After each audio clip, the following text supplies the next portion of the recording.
Bismillahirrahmanirrahim. Alhamdulillah. Alhamdulillah. Alhamdulillahilladzi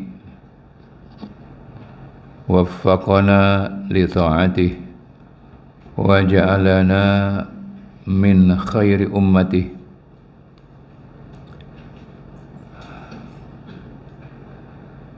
Wa arsalalana afdhala rusulih wa anzala lana khaira kutubih. Asyhadu an la ilaha illallah wahdahu la syarika lah wa asyhadu anna sayyidana wa nabiyyana Muhammadan abduhu wa rasuluhu la nabiyya ba'dah. Allahumma salli wa sallim afdalas salati wa akmalat taslim ala khairi khalqillah afdali rasulillah Nabiyyina wa habibina wa syafi'ina wa qurrati a'yunina wa uswatina wa imamina wa maulana Muhammad sallallahu alaihi wasallam wa ala alihi wa sahabatihi wa man ittaba'a sabilahu wa ihtada bihudahu ila yaumil qiyamah, amma ba'du. Fa'udzu billahi minasy syaithanir rajim. Qul hal yastawil ladzina ya'lamuna wal ladzina la ya'lamun innama yatadzakkaru ulul albab. Shadaqallahul azim. Wa qala Rasulullah sallallahu alaihi wasallam, innal malaikata la tadau ajnihataha li talibil ilmi ridan bima yasna. Shadaqa Rasulullah sallallahu alaihi wasallam. Bapak-bapak jamaah majelis ta'lim Musalla Ar-Rahmah yang dimuliakan Allah Subhanahu wa taala.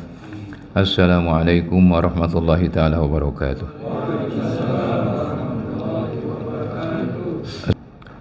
Alhamdulillah Rabbil Alamin. Kita bersyukur kepada Allah dan bertahmid kepada Allah Subhanahu wa ta'ala. Mudah-mudahan permulaan ataupun pembukaan pada malam hari ini menjadi pembukaan yang membawa kepada kebaikan, keberkahan, yaitu kita mengisi umur kita, wabil khusus dengan masuknya kita ke al-ashhurul hurum, bulan-bulan mulia yang Allah firmankan dalam surah At-Taubah ayat 36. Inna iddatasy syuhuri indallahi 12 syahran fi kitabillah yauma khalaqas samawati wal ard minha arba'atun hurum fala tadhlimu fihinna anfusakum. Inna iddatasy syuhur, sesungguhnya jumlah ataupun bilangan bulan itu di sisi Allah 12 bulan.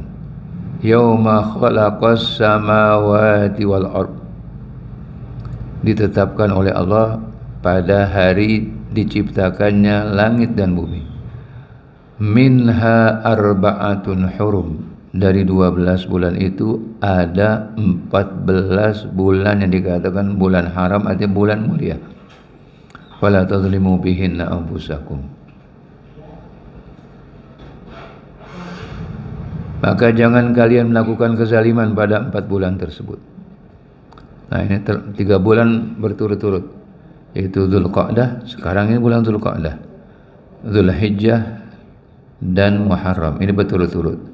Satu pisah, yaitu bulan Rajab. Mudah-mudahan kehadiran kita dalam majlis ini menjadi ikhtiar kita.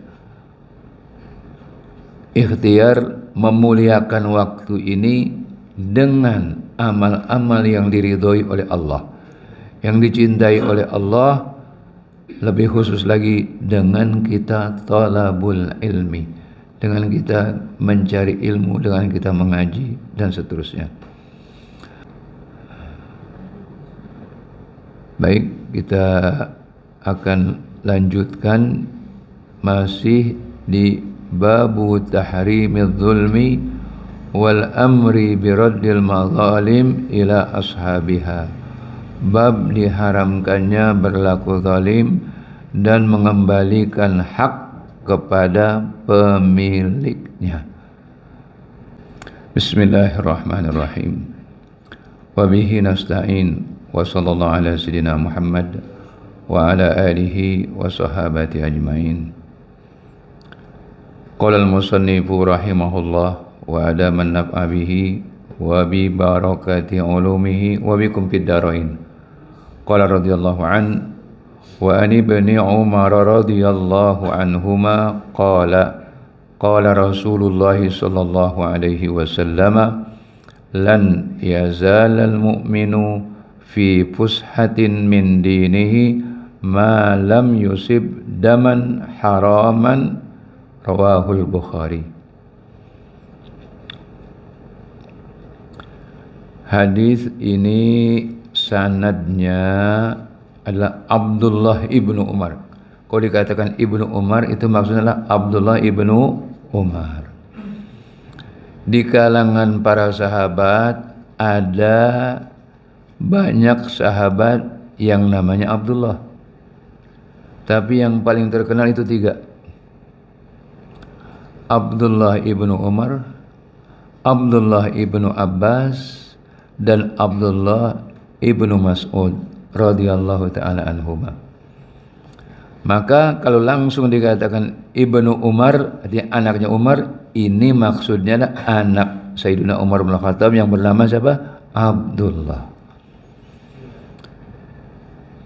Abdullah ibnu Umar radhiyallahu ta'ala anhuma adalah salah seorang sahabat yang paling sungguh-sungguh meniru apa yang dilakukan oleh Nabi Muhammad SAW. Jadi segala sesuatu ditiru oleh Abdullah ibnu Umar. Kenapa? Saking cintanya kepada Nabi Muhammad sallallahu alaihi wasallam. Pernah beliau satu ketika jalan dengan beberapa sahabat yang lainnya di satu tempat, tahu-tahu dia berhenti di satu tempat. Para sahabat bertanya, "Kenapa kamu berhenti?" "Karena aku pernah melihat Rasulullah dulu berhenti di tempat ini." Ya. Kalau kita berteladanlah kepada para sahabat. Kenapa? Karena para sahabat jelas sudah diridhoi oleh Allah Subhanahu wa taala. Karena para sahabat adalah umat Nabi Muhammad yang paling kuat imannya, paling bagus takwanya, paling lengkap dan sempurna ilmunya, dan paling bagus pengamalannya. Dan jelas-jelas mereka sudah diridhoi Allah. Dan keridhaan itu diabadikan dalam Al-Quran. Radhiyallahu anhum wa radu'an. Allah telah meridhai mereka dan mereka ridha dengan Allah. Generasi emas itu generasi sahabat. Generasi emas, generasi sahabat. Karena apa? Mereka belajar langsung dengan Rasulullah. Orang yang paling dekat dengan Rasulullah. Maka tadi saya katakan kepada bapak-bapak, maju, lebih dekat, lebih bagus. Karena dalam Islam begitu. Guru tugasnya menyampaikan. Guru tugasnya menyampaikan. Nabi tugasnya menyampaikan. Yang memasukkan ilmu ke hati murid adalah Allah. Dan dicontohkan oleh Jibril alaihissalam dalam satu hadis ketika beliau datang kepada Nabi Muhammad sallallahu alaihi wasallam dan disaksikan oleh para sahabat ketika itu, di antaranya adalah ayahnya Abdullah, yaitu Umar bin Khattab radhiyallahu an, dan beliau yang meriwayatkan kejadian ini. Bagaimana? Itu ketika para sahabat sedang berkumpul di sisi Rasulullah sallallahu alaihi wasallam, tiba-tiba muncul seorang laki-laki yang bajunya sangat putih dan rambutnya sangat hitam, rapih, bersih rapi, bersih rapi, bajunya bersih, fisiknya bersih, tidak ada tanda-tanda dia telah menempuh jalan jauh. Kalau orang menempuh jalan jauh kan mukanya kucel, rambutnya kusut, bajunya lecek kalau orang Betawi bilang, ya kan? Apalagi kalau perjalanannya itu melalui padang pasir. Ini tidak ada tanda-tanda dia telah menempuh jalan jauh. Dan dari para sahabat tidak ada satupun yang mengenal orang ini. Kemudian dia mendatangi Rasulullah dan duduk di hadapan Rasulullah. Kedua lututnya diadu dengan kedua lutut Rasulullah. Dekat. Artinya Rasulullah duduk di lantai. Dia duduk di lantai, di atas lantai. Dan inilah keistimewaan umat Nabi Muhammad SAW. Majelisnya itu duduk di bawah. Ya kalau saya karena ngajar duduk di atas kursi gitu. Ya. Duduk di bawah. Bukan berarti duduk di kursi tidak boleh gitu ya. Duduk di bawah ketika itu di masjid. Kemudian dia adu kedua lututnya dengan kedua lutut Rasulullah. Dan kedua telapak tangannya ditaruh di atas pahanya, atas kedua pahanya. Artinya duduknya seperti duduk orang di antara dua sujud. Itu namanya duduk iftirash. Duduk iftirash. Jadi posisi duduk dalam satu majelis yang paling baik pertama, duduk seperti orang tahiyat. Itu namanya duduk tawarruk. Duduk tawarruk. Yang kedua, level yang kedua, duduk iftirash, duduk di antara dua sujud. Yang paling rendah itu adalah sila. Sila memang itu paling enak sila gitu. Paling enak. Tapi itu paling rendah levelnya. Ya enggak apa-apa lah. Yang penting duduk di majelis taklim gitu. Asal jangan duduk di kursi roda aja. Nah. Dia duduk di hadapan Rasulullah dan diletakkan dua telapak tangannya di atas pahanya. Para ulama mengatakan inilah adab orang yang menuntut ilmu. Pertama, penampilan harus bersih. Kenapa bersih? Iya, karena menuntut ilmu itu ibadah. Setiap seseorang melaksanakan ibadah, salah satu syaratnya adalah thaharah, bersih. Dan Allah menyukai orang-orang yang bersih. Innallaha yuhibbut tawwabina wa yuhibbul mutatahhirin. Sesungguhnya Allah cinta kepada orang-orang yang selalu bertobat dan orang-orang yang selalu membersihkan diri, mensucikan diri. Sehingga yang namanya kebersihan minal iman, an-nadhafatu minal iman. Kalaulah ini dikerjakan, diamalkan oleh umat Islam, maka umat Islam adalah umat yang menjaga kebersihan. Kebersihan lahiriah, kebersihan batiniah. Jadi perkata ulama pertama, orang ketika menuntut ilmu dia dalam keadaan bersih, taharah. Dan taharahnya itu bukan hanya sekedar taharah, tapi berwudu, dalam keadaan wudu. Karena apa? Ilmu itu sumbernya dari Al-Quran.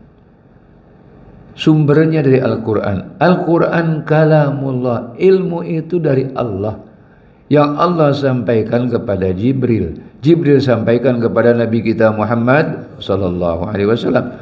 Nabi Muhammad sampaikan kepada para sahabatnya. Jadi umat Nabi Muhammad yang menerima pertama kali ilmu dari Nabi Muhammad para sahabat. Sahabat ajarkan kepada tabi'in.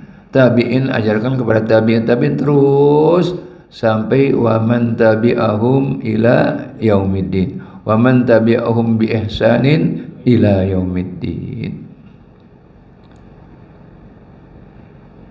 Yang kedua, kata para ulama menyimpulkan hadis tadi, bahwa seseorang ketika menuntut ilmu dia akan terima ilmu itu dengan suhbatul ustaz, dekat dengan gurunya. Baik kedekatan itu kedekatan fisik atau kedekatan hati. Karena ilmu itu masuknya ke hati. Kitab itu hanya sarana. Kitab itu hanya sarana. Dan keistimewaan umat Nabi Muhammad sallallahu alaihi wasallam diberi kemampuan menghafal. Ilmu itu tahapannya 5. Pertama, as-samtu, diam ketika disampaikan. Diam itu bukan diam bengong, bukan diam menghayal, bukan diam termenung, bukan diam pelangak-pelongok, tapi wal insat, memperhatikan. Kalau memperhatikan berarti buka hati, buka telinga, buka mata. Jadi pertama diam. Yang kedua apa? Memperhatikan, mendengarkan dan memperhatikan. Jadi bukan kedengaran tapi sengaja mendengarkan. Beda dengan terdengar dengan sengaja mendengarkan. Jadi memperhatikan ini dalam artian membuka hati, membuka telinga, membuka mata, memperhatikan apa yang disampaikan oleh guru. Yang ketiga, wal hifdzu, yaitu menghafal. Menghafal. Nabi Muhammad Al-Quran beliau hafal. Siapa yang mengajarkan? Jibril. Awal-awalnya jangankan menghafal, baca saja nggak bisa. Ketika kata Jibril alaihissalam, Iqra, apa jawab Nabi Muhammad? Ma ana biqari, aku tidak bisa membaca. Iqra, ma ana biqari. Baru ketiga kalinya Nabi menjawab, Iqra bismi rabbikal ladzi khalaq, khalaqal insana min 'alaq. Artinya belajar itu berproses. Nggak bisa belajar itu instan, nggak bisa.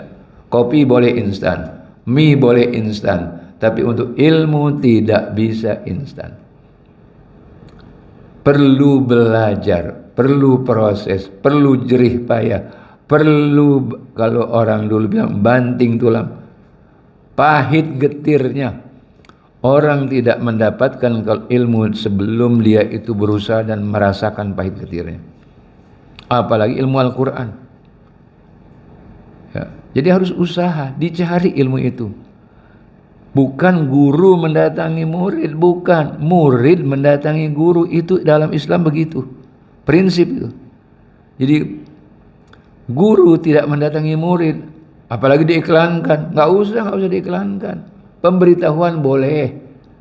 Ya, ada pengajian di Mushola Ar-Rahmah hari Ahad, itu boleh. Tapi hadirilah. Ini nggak usah. Ya. Yang mau mengajar, yang mau belajar, tahu ada pengajian, datang. Ya, nggak usah guru mengundang, ayo datang ke majelis, nggak perlu. Jadi kalau orang mau belajar, murid harus proaktif. Nah, jadi itu adabnya. Maka tadi saya katakan, ya, duduknya lebih dekat, lebih bagus. Ya, sop yang rapi itulah sopnya malaikat. Sopnya malaikat. Ini menurut ajaran Al-Quran.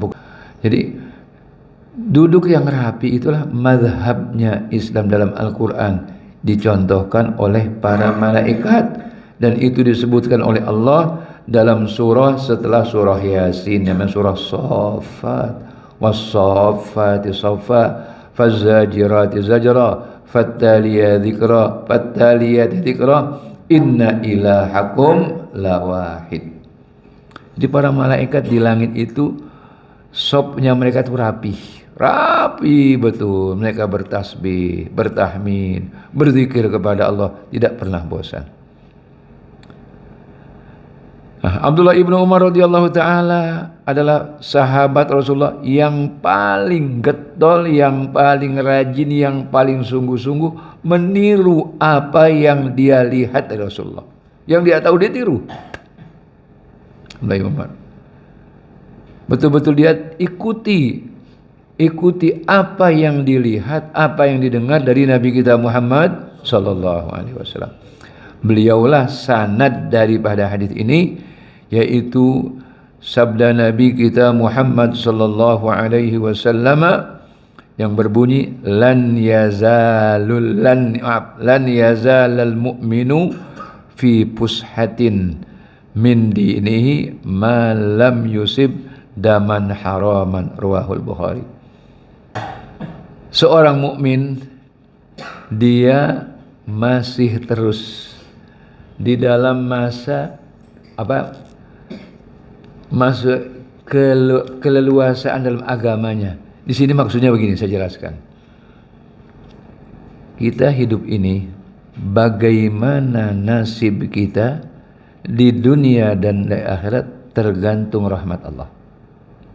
Sekali lagi, hidup kita di dunia dan di akhirat itu tergantung rahmat Allah Subhanahu wa ta'ala.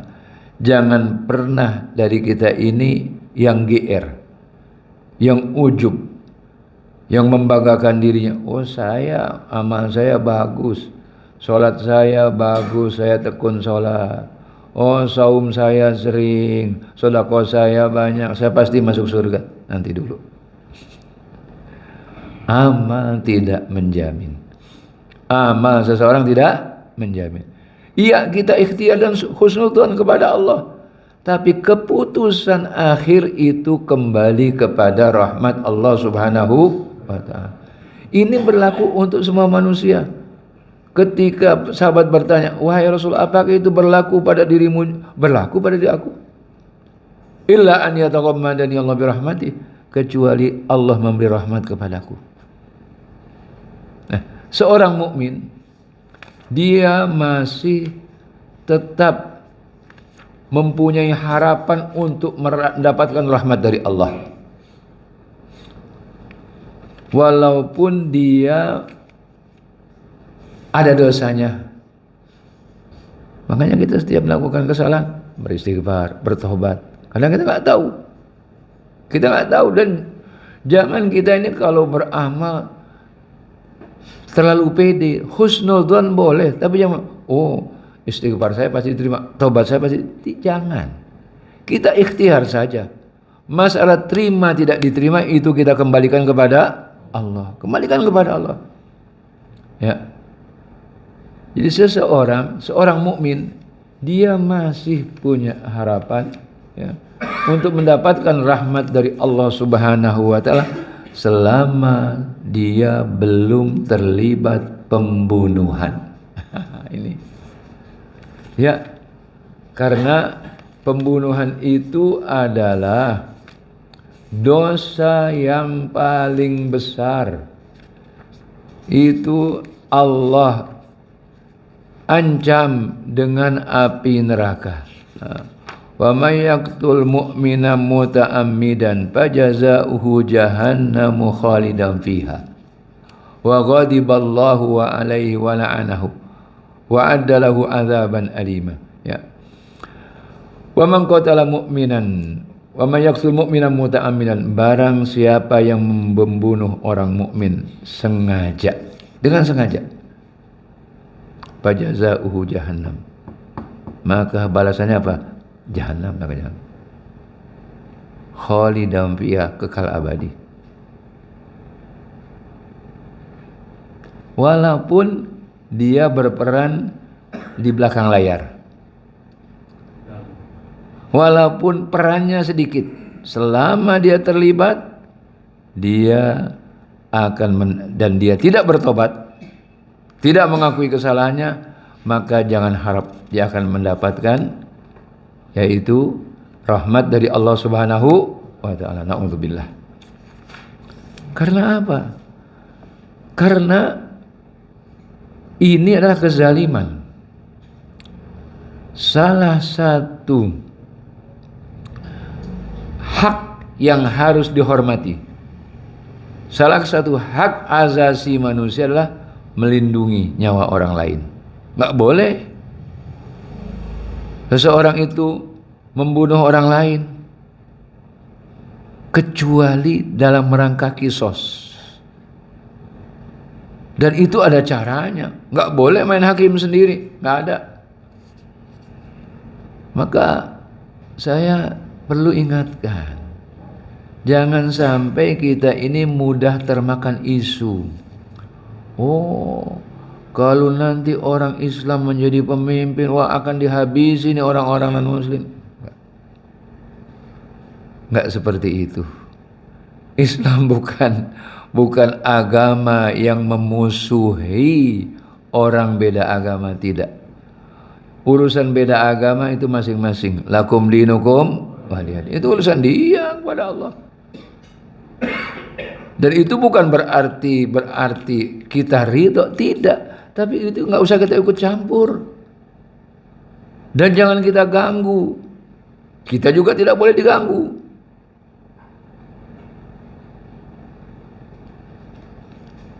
Ada dua. Dosa yang membuat atau kesalahan yang membuat seseorang itu dijauhi dari rahmat Allah. Pertama, pembunuhan. Pembunuhan itu tidak bisa dirahasiakan. Satu saat akan terungkap. Dan ini Allah kasih contoh di dalam surah Al-Baqarah. Wa idh qataltum nafsan faddara'tum fiha wallahu mukhrijum ma kuntum taktumun. Terjadi di zaman Bani Israel. Wa idh qataltum nafsan faddara'tum fiha. Ingatlah ketika kalian membunuh seseorang. Faddara'tum fiha, kemudian kalian merahasiakan. Wallahu mukhrijum ma kuntum taktumun. Dan Allah akan mengungkap apa yang kalian rahasiakan. Dengan apa? Waktu itu Allah perintahkan, perintahkan orang-orang Bani Israel untuk memotong apa? Memotong yaitu seekor sapi. Kemudian dari salah satu anggotanya disuruh memukulkan ke sapi tersebut. Akhirnya sapi itu yang bicara. Siapa pelakunya?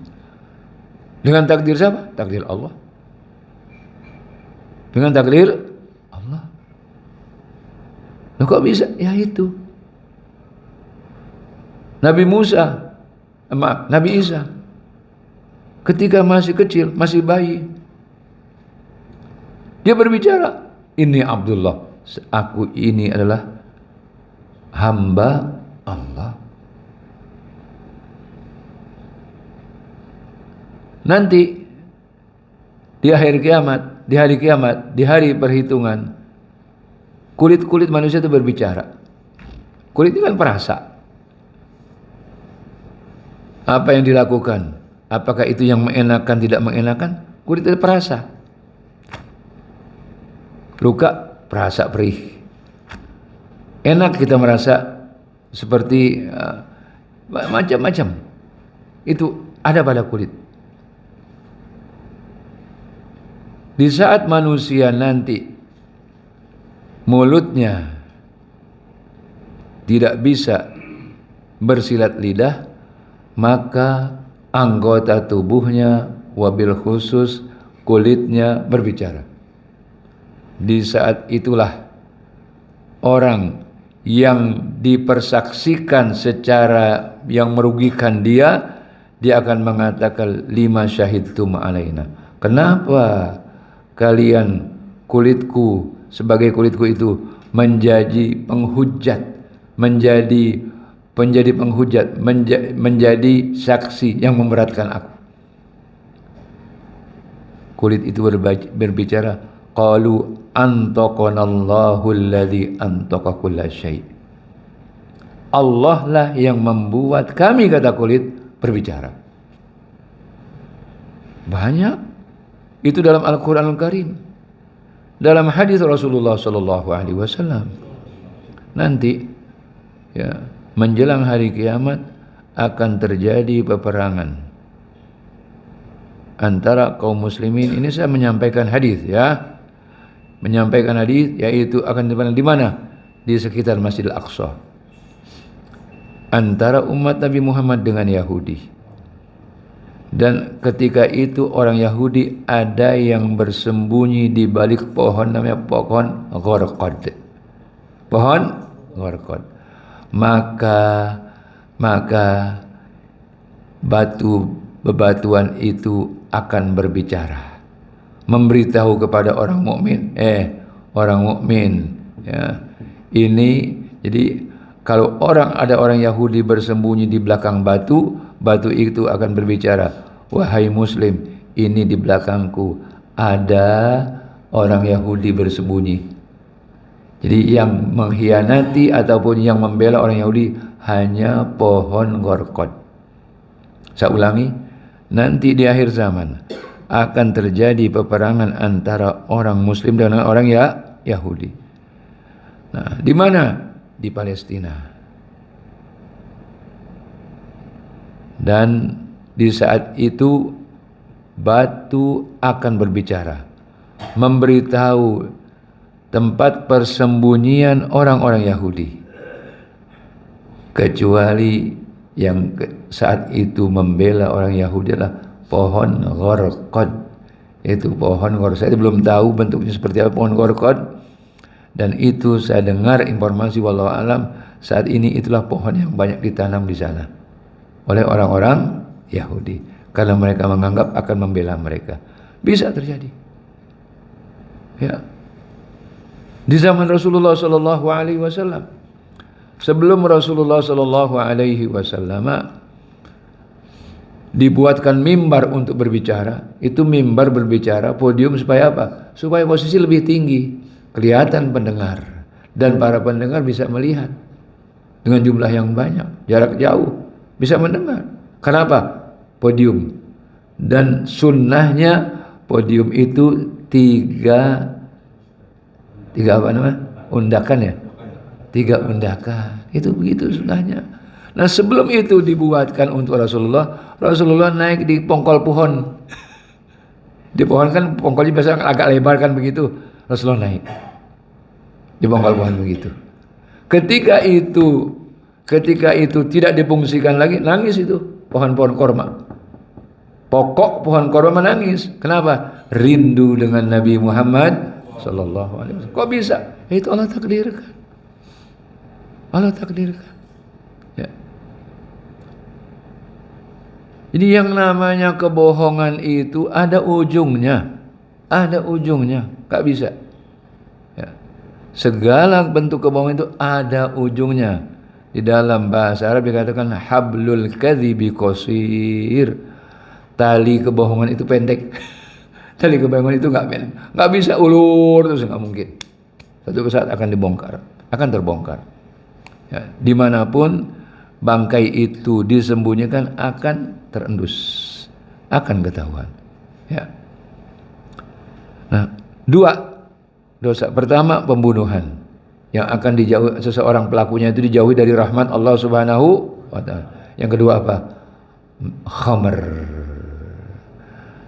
Karena yang namanya khamar, yang namanya yaitu obat-obat narkotik yang disalahgunakan itu kuncinya kejahatan. Kalau seseorang sudah terbiasa konsumsi yang memabukkan, maka itu akan menjadi kunci apa? Menjadi kebuka jalan untuk kejahatan-kejahatan. Karena ketika seseorang itu mabuk, tertutup itu akalnya, tertutup hatinya. Rusak lahir batinnya. Dan kalau sudah rusak hati, sudah rusak semua-muanya. Karena hati itulah motor. Ala wa inna fil jasadi mudghatan idza saluhat saluhal jasadu kulluh wa idza fasadat fasadal jasadu kulluh. Ya. Jadi di hati, di diri manusia, pada tubuh manusia ada segumpal. Segumpal daging atau segumpal darah itu? Segumpal darah. Idza saluhat, kalau dia baik, maka tubuh yang lainnya baik.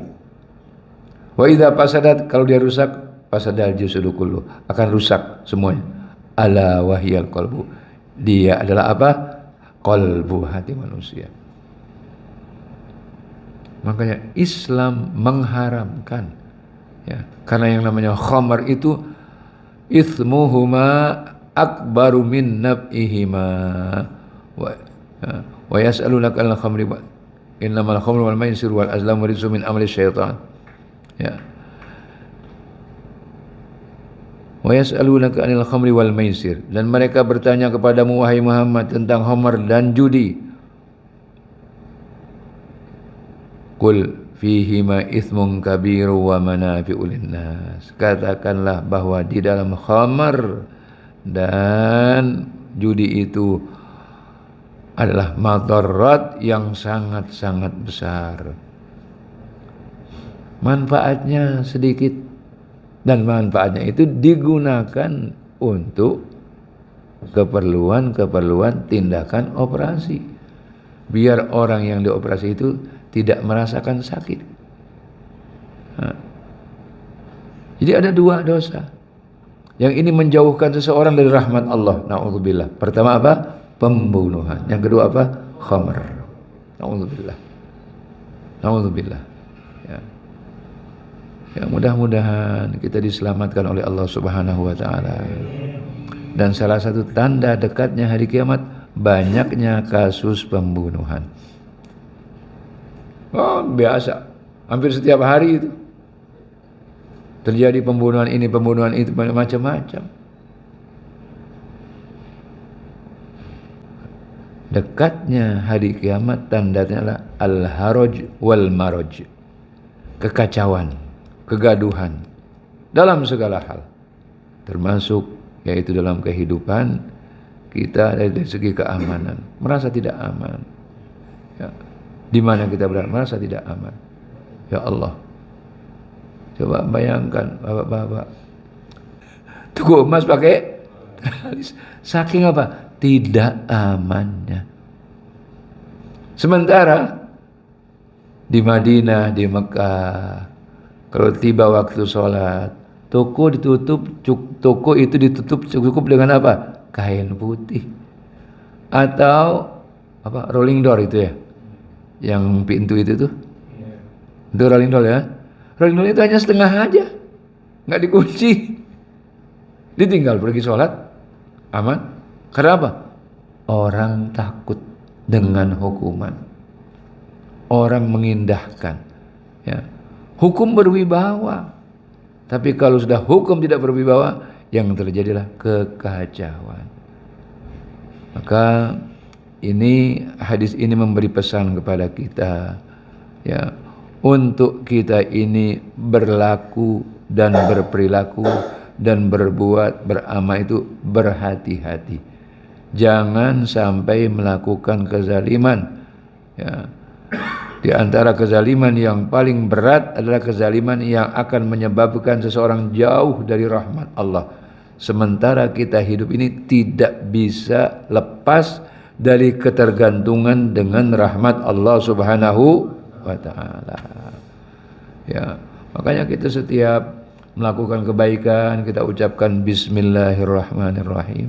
Maka akan makan kita mengucapkan bismillah. Akan kita melakukan amal-amal baik kita mengucapkan bismillah. Karena apa? Mengharap ridha, rahmat dan kasih sayang Allah Subhanahu wa taala.